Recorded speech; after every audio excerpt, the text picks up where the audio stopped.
Bonjour, good morning, salut chère communauté, bienvenue sur la chaîne Bonjour Canada. J'espère que vous allez bien, que vous avez passé une bonne fin de semaine et que vous avancez dans vos procédures d'immigration pour le Canada. Après une année de pandémie, Ottawa et Québec souhaitent relancer l'économie et répondre aux besoins de main-d'œuvre des entreprises québécoises et canadiennes. Nous allons parler aujourd'hui des dernières nouvelles de l'immigration qui ont été annoncées pendant le mois de mai. Donc, c'est que des nouvelles qui concernent l'immigration au Canada ou dans la province de Québec. Donc, restez connectés, regardez jusqu'à la fin, prenez quelques minutes de votre précieux temps pour regarder cette vidéo. Peut-être qu'une information ou une nouvelle vous permettra de voir l'accomplissement de votre projet d'immigration. Merci de vous abonner et d'activer la cloche afin de recevoir les notifications pour les prochaines vidéos.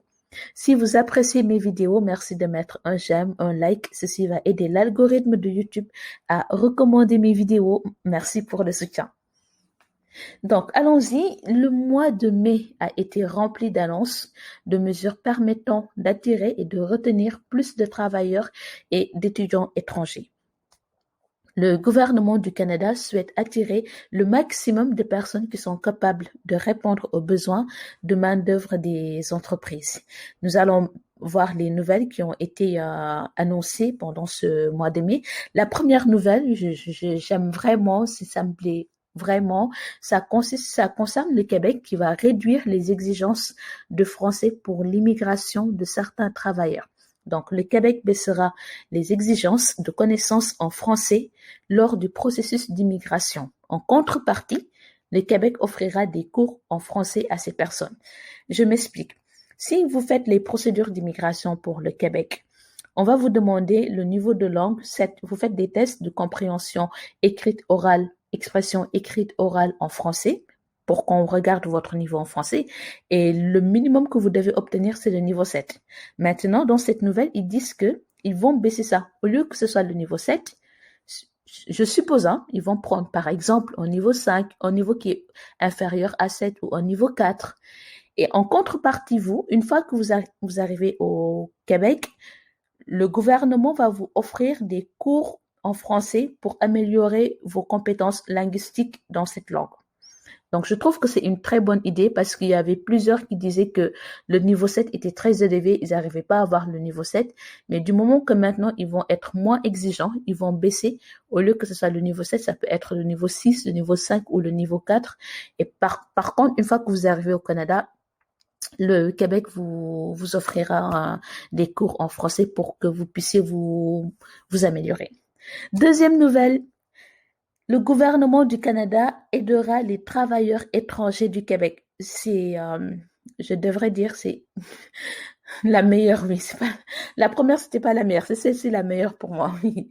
L'annonce n'a pas encore été officialisée, mais l'information circule depuis quelques jours. Cette mesure permettrait au fait aux nombreux travailleurs étrangers actuellement en permis de travail fermé de changer d'employeur ou de trouver un nouvel emploi librement sans avoir à soumettre une nouvelle demande de permis de travail. C'est-à-dire, ces personnes qui ont un permis de travail fermé vont passer d'un permis de travail fermé à un permis de travail ouvert. Il faut savoir que si vous venez au Canada avec un travail, vous allez avoir un permis de travail fermé. Vous ne pourrez travailler qu'avec le seul employeur, celui qui vous a fait venir ici. Et vous ne pourrez travailler que dans la province de Québec parce que vous avez un permis de travail fermé. C'est comme un accord que vous faites avec votre employeur. Maintenant, cette nouvelle veut qu'on mette en place une loi qui va permettre qu'au lieu qu'on vous restreint, vous dire, vous ne pourrez travailler que dans la province de Québec et que pour cet employeur. Maintenant, vous pourrez travailler pour n'importe qui. On vous ouvre la porte, en fait, on vous laisse le choix. Vous n'avez pas, si vous souhaitez changer d'employeur du jour au lendemain, vous pouvez le faire parce que vous avez maintenant un permis de travail ouvert. Voilà.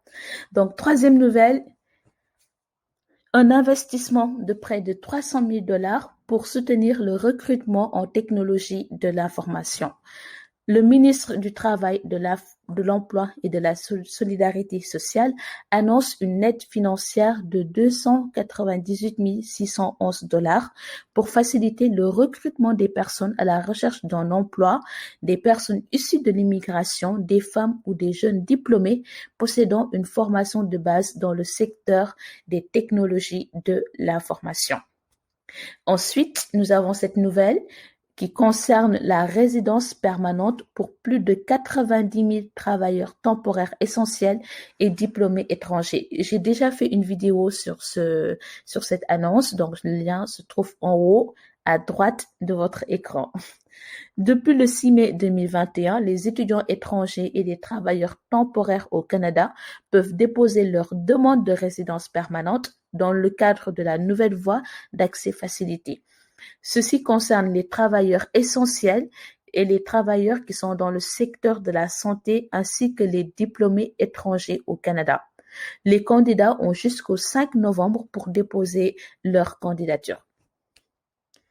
Next, nous avons le gouvernement du Canada prolonge la mise en quarantaine et le séjour à l'hôtel.